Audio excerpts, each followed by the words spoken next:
Now this recipe is a total hit in my house. This one is going to leave you feeling light and refreshed. Today I'm going to be showing you how to make watermelon whip.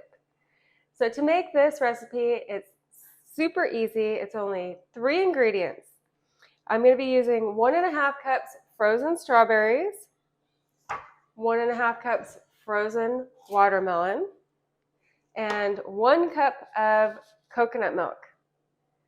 This one is a perfect treat on a hot day, and the nutrients are going to give you that needed energy boost, and its electrolytes are going to leave you feeling hydrated.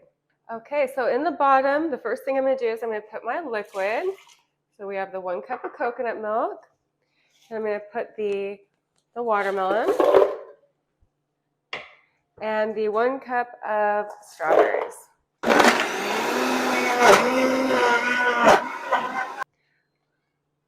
Okay, so now we have a thick watermelon whip. I'm going to go ahead and pour it into my bowl. See how thick it is? A nice, perfect consistency. That's what you want. Make it slushy.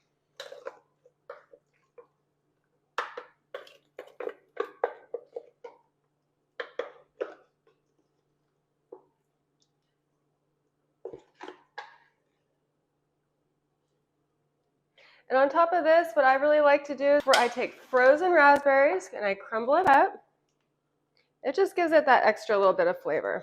I love it. And some frozen blackberries.